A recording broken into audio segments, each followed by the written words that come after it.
NSS ക്യാമ്പിൻ്റെ 4-ാം ദിവസം ഞങ്ങൾക്ക് class എടുക്കാൻ വന്നത് ബ്രഹ്മനായക മഹാദേവൻ എന്ന് പറഞ്ഞൊരു വലിയ മനുഷ്യനായിരുന്നു. അദ്ദേഹത്തിന് 2.5 മണിക്കൂറത്തെ ക്ലാസ് ഒട്ടും ബോറടിക്കാതെയാണ് കടന്നുപോയത്.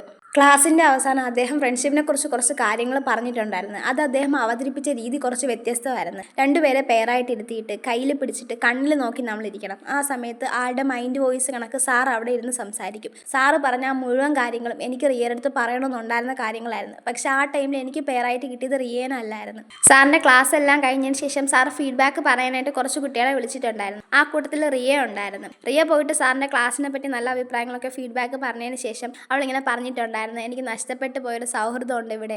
ആ ആളോടത്ത് ഞാൻ പറയണമെന്ന് ആഗ്രഹിച്ച മുഴുവൻ കാര്യങ്ങളാണ് സാർ ഇപ്പോൾ പറഞ്ഞത്. അങ്ങനെ അവൾ അവിടെ ഇരുന്നുകൊണ്ട് പറഞ്ഞ സമയത്ത് ഞാൻ ഭയങ്കരമായിട്ട് ഇമോഷണൽ ആയിപ്പോയി. ഞാൻ അവിടെ ഇരുന്ന് കരഞ്ഞു. ഞാൻ കരയുന്ന കണ്ടിട്ട് റിയ അവിടെ ഇരുന്ന് കരഞ്ഞിട്ടുണ്ടായിരുന്നു. അപ്പോൾ സാറ് പറഞ്ഞ് നീ ഒന്ന് പോയി വർക്കൗട്ട് ആവുമോ നോക്കാൻ. അങ്ങനെ അവൾ വന്ന് എന്നെ ഹഗ് ചെയ്ത്. ആ ടൈമിൽ ഞങ്ങൾ അവിടെ ഇരുന്ന് ഭയങ്കരമായിട്ട് കരഞ്ഞ് കുറച്ച് പേരത് വീഡിയോ എടുത്ത് മൊമെൻ്റ് ആക്കിയിട്ടുണ്ടായിരുന്നു. സോ എനിക്ക് നഷ്ടപ്പെട്ടു പോയൊരു സൗഹൃദം തിരിച്ചു കിട്ടിയത് സാറ് ആ ഒരു മൊമെൻറ്റിൽ റിയ വന്ന് എന്നെ ഹഗ് ചെയ്യുന്നതൊക്കെ ക്യാപ്ചർ ചെയ്തിട്ടുണ്ടായിരുന്നു. അപ്പോൾ അത് കാണാൻ ആഗ്രഹമുള്ളവരാണെങ്കിൽ കമൻറ്റ് ഇട്ടാൽ മതി, ഞാൻ അപ്ലോഡ് ചെയ്യാം.